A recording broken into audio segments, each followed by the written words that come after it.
지난주 월요일 이후에 6일 만에 조정다운 조정이 나오고 있습니다. 그렇지만 시장의 우려감은 그다지 크지는 않은 상황입니다. 오늘은 또 중소형주나 코스닥의 선전도 일단 눈에 띄는데요. 자, 현재 시장으로는 어떻게 보고 또 어떻게 대응해야 될지 3인의 전략에서 알아보도록 하겠습니다.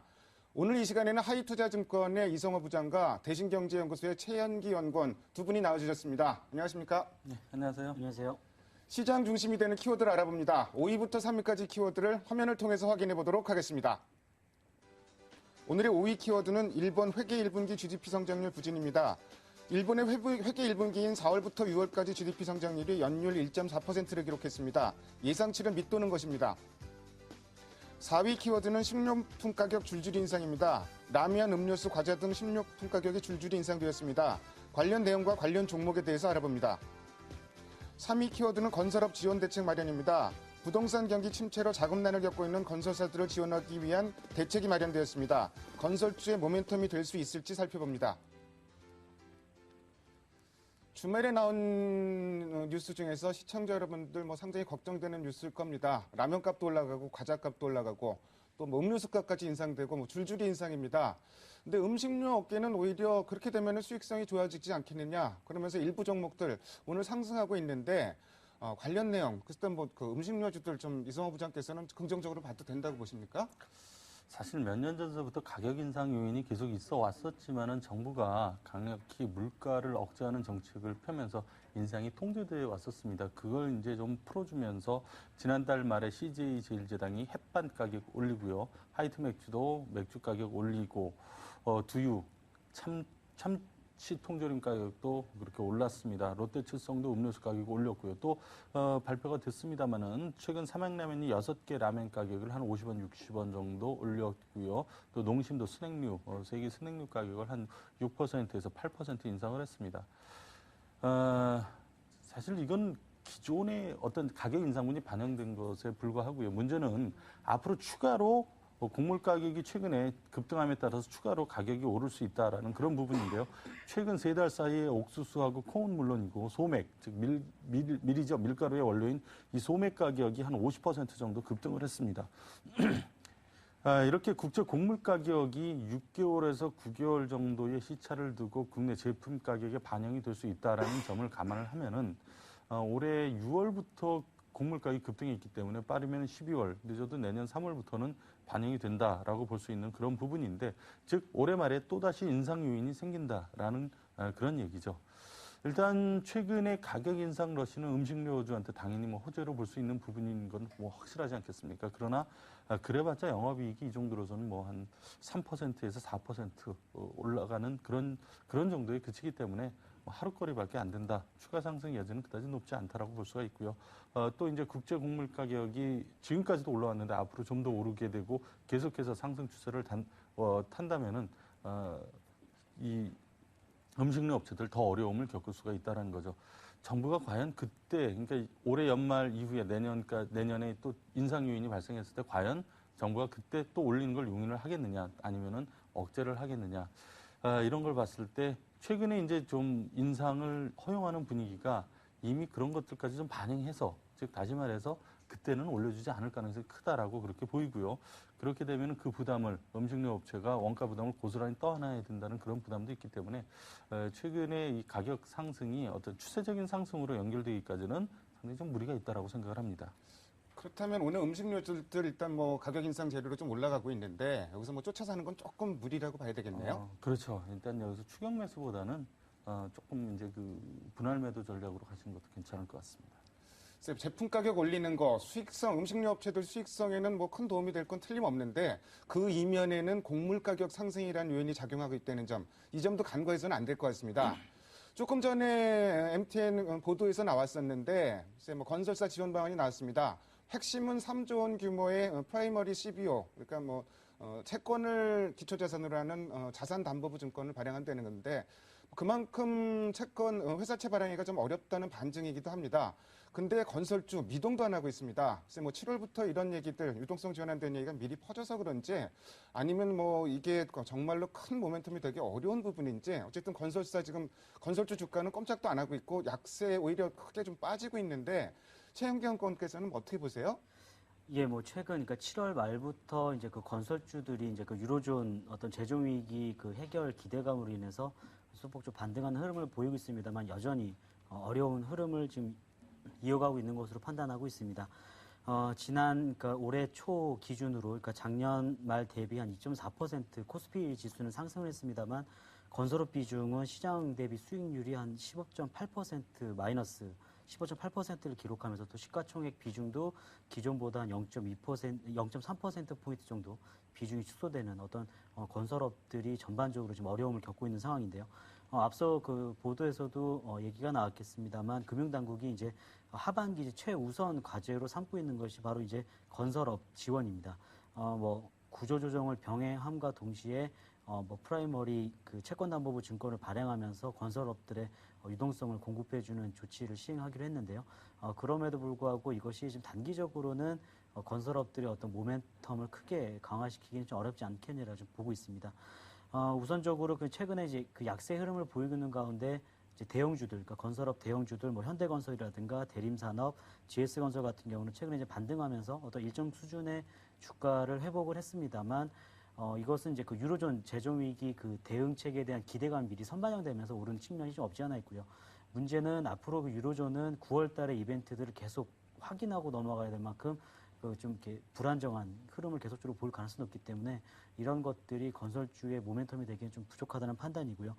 매크로 환경이 아직 그렇게 비우호적인 측면이 많다라는 걸 봤을 때는 조금 더 지금 현재 건설업들이 깜짝 반등한 것들이 추세적으로 이어지기에는 좀 더 지켜봐야 할 것이다. 그래서 하반기에 어떤 실적의 그 개선될 기대감은 아직까지 크지는 않습니다만 예를 들어 9월 달에 어떤 여러 가지 유로존 이벤트들을 통해서 유로존 재정 위기가 완화되고 또 경기 부양책이 유럽과 미국의 경기 부양책이 발표가 되면 아무래도 이런 것들은 건설주들의 어떤 향후 이익 개선이라든가 어떤 수주 잔고 증대에 대한 기대감으로 이어지면서 조금 더 지금보다는 좀 완만한 반등세를 기록할 가능성이 높다고 보고 있지만 지금 현재 그 단기적인 반등세가 추세적으로 이어지기에는 시간이 필요하다라고 말씀드릴 수가 있겠습니다.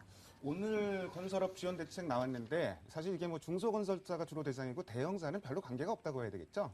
일단은 아무래도 유동성을 지금 가장 어려움을 겪고 있는 게 중소기업들이기 때문에요. 아무래도 그쪽 위주로 지금 유동성 공급 조치가 나간 것 같고요. 또 일단은 그 구조조정도 병행한다는 거를 또 얘기를 했기 때문에 또 그거에 따른 어떤 리스크도 좀 감안하셔야 될 것 같습니다. 중소건설사들 유동성 문제는 뭐 상당히 긍정적으로 작용할 소지가 있는데 문제는 업황이 회복돼야 될 것 같고요. 대형 건설사 같은 경우도 역시 뭐 유로존 관련 불확실성 계속 남아있기 때문에 일단 뭐 이런 부분들이 오늘 대책이 나왔지만 이게 뭐 어떤 건설주의 아주 강한 모멘텀이 되기는 좀 힘든 그런 상황인 것 같습니다.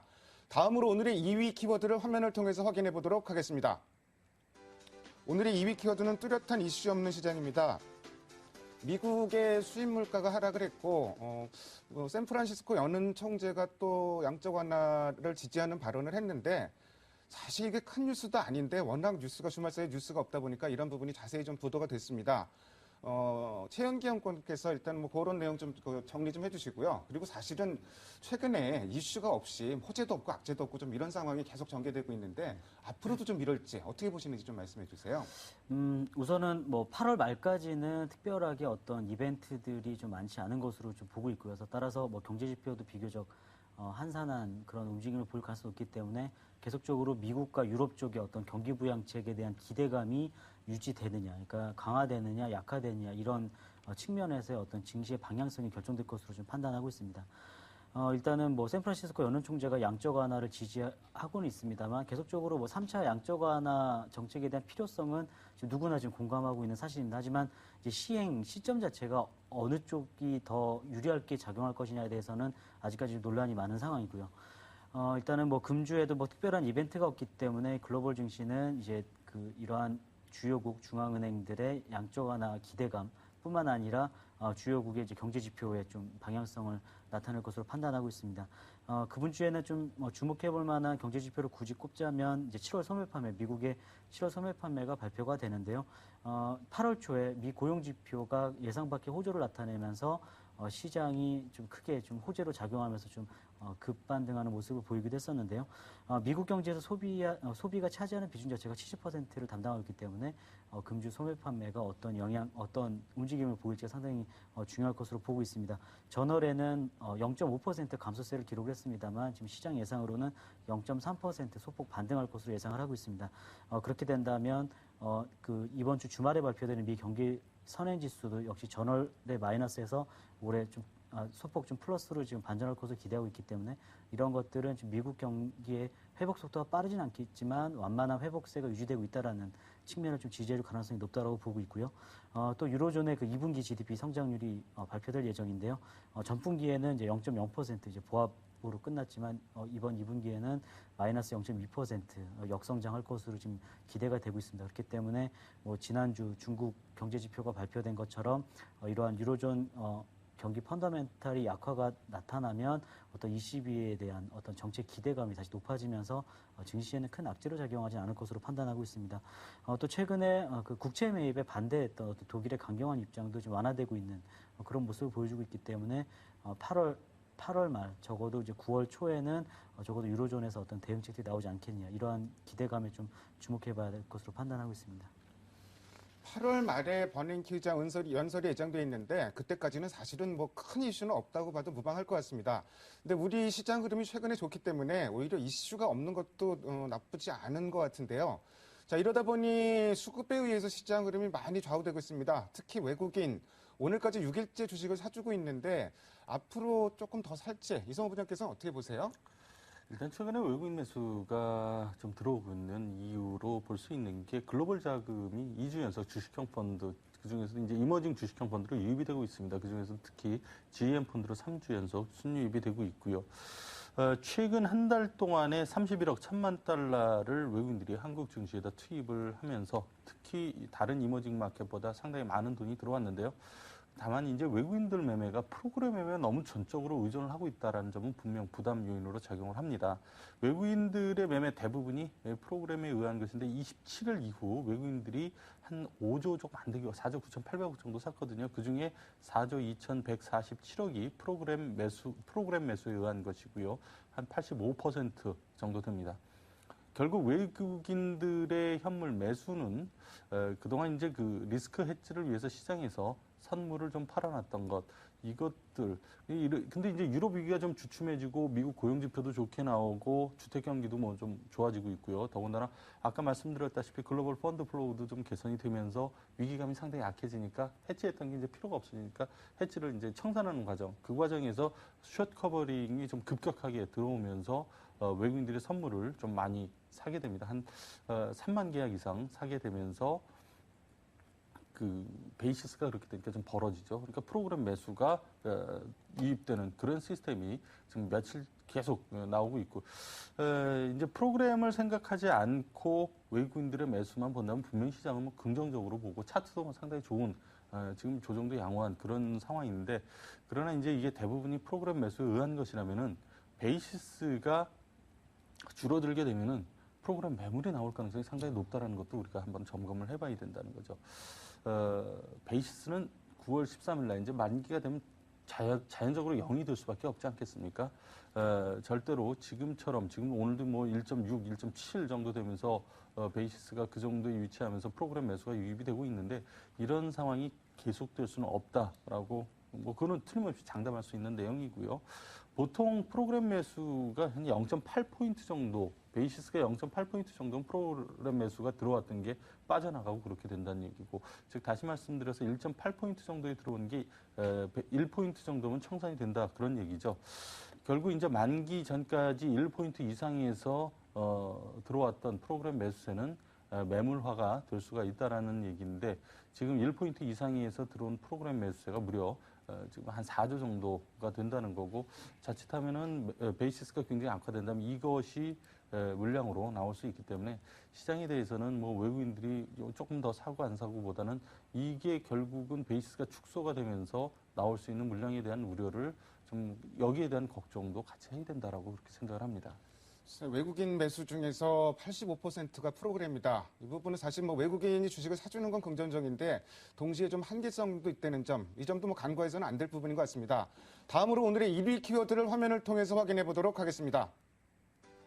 오늘의 1위 키워드는 6일 만의 조정입니다. 뭐 조정다운 조정. 근데 뭐 낙폭은 역시 뭐 제한되면서 흐름 자체는 나쁘지 않습니다. 오늘 뭐 경기 민감주라고 얘기하는 중국 관련 소재주들 조정을 보이고 있는데 지난주에 중국의 지표들 굉장히 좀 안 좋게 나왔습니다. 그 영향인지 아니면 최근 강세에 보인 데 따른 뭐 숨고르기로 봐야 될지 최현기 연구원께서는 어떻게 보세요?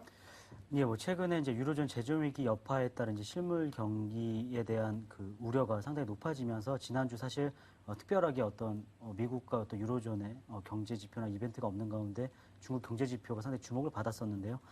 예상보다는 다시 전반적으로 시장 예상치를 하회하면서 좀 시장의 지금 우려가 다시 높아지고 있는 상황입니다. 전월에 이제 소폭 반등하는 흐름을 보여주면서 7월 고정자산 투자는 이제 전년 대비 20.4%로 전월 대비 이제 보합권에 머무르는 데 그쳤고요. 전월 대비 개선될 것으로 기대됐던 산업 생산이라든가 소매 판매 역시 시장 예상치와 전월 대비 모두 좀 크게 좀 하회하는 그런 모습을 좀 보여줬습니다. 이렇게 이제 7월 그 중국의 실물경제 지표가 의미 있는 반등세를 기록하지 못한 배경에는 우선 그 이전에 발표됐던 그 중국 정부의 어떤 정책에 대한 실효성이 아직 나타나지 못하고 있는 것으로 보고 있고요. 또 대외 불확실성과 또 그 대내적으로 어떤 부동산 규제와 같은 어떤 그런 측면에서의 어떤 수요 부진이 계속적으로 나타나고 있기 때문인 것으로 판단하고 있습니다.